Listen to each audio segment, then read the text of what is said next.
Darren, you've jumped in head first as a self-financing film producer and made Australia's first interactive movie game, murder mystery, called Jack Cain. That's right. Tell us about how the project was born and why you did what you did. Yeah, okay. Well, about 10 years ago, just actually laying in bed and thinking about the power of the internet. And I read about, Rockefeller, who said, if we could get all this oil and get it to the petrol stations, we could make a lot of money. Get it into, different areas, we could make a lot of money doing this. So I started thinking about that and the internet. And the internet was becoming more popular. I was in banking and, we started to get the internet. So I just started looking at ideas all around the internet and then how you could make money out of it and how you could do something that you wanted to do. So with that, I've always loved film and I've loved games.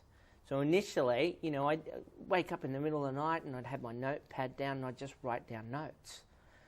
And from there, I came up with an idea of writing a book that was a murder mystery book, but then posting it on the internet, and then people would come on, pay X amount, and they'd get to write the ending, and then hopefully we'd be able to make it into a film. But then I looked into it and thought, who's going to want to read a book off the internet, 200 odd pages? How many people are going to want to write 30 or 40 pages? It's not going to work.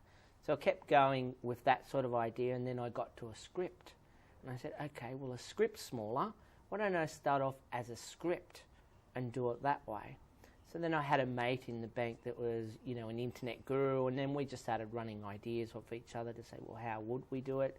Would the website, is it possible to build a website that could do something like that?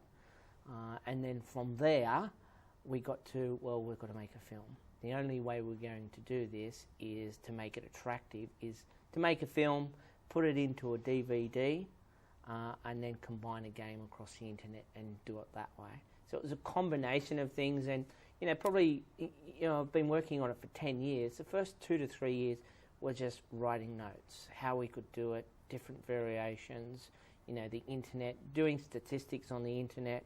And in the early days it just wasn't going to be possible because the broadband wasn't around, and just the speed of the internet just wasn't slow enough for the website we thought we needed to build. So the idea developed in tandem with the development of broadband. Yeah.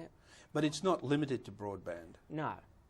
It's not limited to broadband, but a part of Jack Cain is you can download it. And we've already had people that have started requesting a download version. So we wanted to have that as well. So as well as having the DVD, with the countries that have super fast broadband and that are getting into downloading of films just like Telstra are with their Big Pond, we wanted something like that as well. So you can download it once we go live on the 15th of March. Okay. Let's take it in the stages that you did. In other words, once you decided that the way to do this would be to make a movie with an interactive element, you had to make a movie. Yep. How did you go about making a movie first time? Okay, well, I had no experience and no knowledge of what to do to make a movie, so I just got on the internet, looked up books on filmmaking, and ordered 3 books on digital filmmaking. I really didn't know what film was all about and how a movie was made. And when I started reading about it initially, I thought, this is going to cost too much. There's no way I'm going to be able to do this. And then I started reading about digital cameras. And then I just started researching on the internet. As I said, I got those 3 books. One of them became my favourite because I looked at it and thought, this is possible. I could do this. I've read of so many movies that have been made for 10 or 15,000, so I didn't have to go out and spend $1 million or $2 million to make a film. I could do it for, as a low budget production, and with the high definition cameras, I could do it. So I looked at it and thought, I could do this. So I started looking around for people. There was no way I could have gone out and made the film myself. Lighting, cameras, no idea on any of that sort of stuff. So I had no hope of doing that. So again, I used the internet to start looking around to get people to help me do it. And did you find people to help you do it? Well, initially, no. and the script is the start. I needed to write a script. I had a plot that I'd done a lot of research into serial killers. My wife thought I was a bit strange at the time. I was getting movies and books and reading about the internet. So to come up with the plot, because you need to make sure the plot would work in with what the game is. So I did all that sort of research, and then I needed someone to write a script. There was no way I was going to do that. So again, with the internet, I started searching, and I just sent emails out to people saying, look, I'm looking for someone to write a script for me. What sort of people did you write to? I wrote to, the Australian Writers Guide, all sorts of people. There's all different sorts of websites, and I just send out covering email, looking for someone to write a script, willing to pay, what a standard rate would be, don't know what's going to happen with it, not going to tell you the ending, it's a murder mystery thing, that's what I want, are you interested? But you had the plot? Yeah, I had the plot. And you kept the ending out? And I kept the ending Which out. is the resolution of the killer's identity and motive. And the motive, yeah. Right. So I kept that out. So, that took 12 months till I finally found someone in Alaska, of all places, just again by the internet. So we just started conversing over email. What is it that you want to do? What I wanted from him, what he wanted from me. And then we agreed on a way forward. Never met, spoke, just purely by email, and just agreed on a payment structure and a way that we were going to do it. And that's how we got our script. And you were going to assess whether the script was good enough? Yeah. Basically what we did, the script was about 90-odd pages that we broke up into 3 parts. So the first, he'd write the first, I'd give him the plot of the first 30 pages. Then he'd go away and write it, and he'd send it to me. I'd make some changes to it to fit in with, what I needed it to fit in with the serial killer, and send it back to him just to fine-tune it again.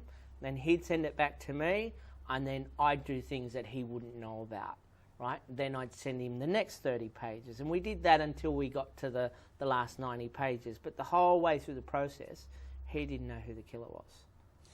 What was the next step after having the script?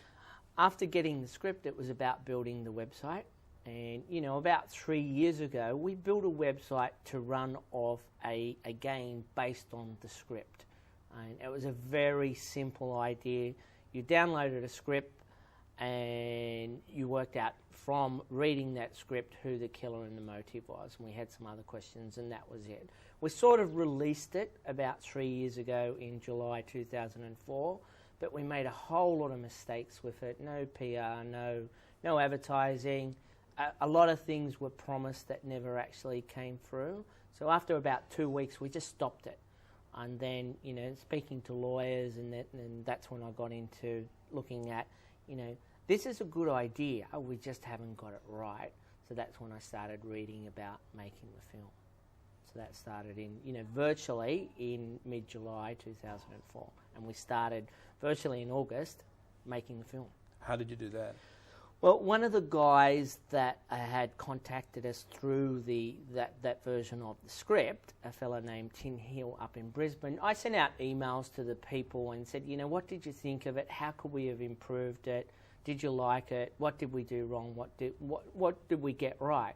And Tim was one of the guys that answered me and said, look, it was a great concept, but, it fell short in so many different areas. If there's something you want me to do up here, then, get in contact. So I just replied and said, okay, well, what's your background? What do you do? And he had a background in making short films. And then he'd been... this was Tim Hill. Tim Hill.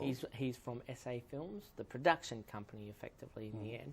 So he had a background in short films, and then he had a mate called Jason Vickery, who'd also had a background. So I said, look, I'm going to make this film. If you guys want to be involved, I'll fly you down from Brisbane and we'll meet and we'll have a chat. So flew him down from Brisbane virtually the next day, and we met for virtually 6 hours, and I just went through what I wanted to do with Jack Kane, how much I wanted to spend on a film, and how I wanted it to come together, and to see if they were interested. So they went back up to Brisbane, thought about it overnight and said, we'll give it a shot. So again, it was a trust element. I only met them once, only spoke to them, via email. Trust element. Young guys wanted a break. I needed to, to get this project moving, I needed to make a film, so I took a calculated risk that these guys would be able to deliver.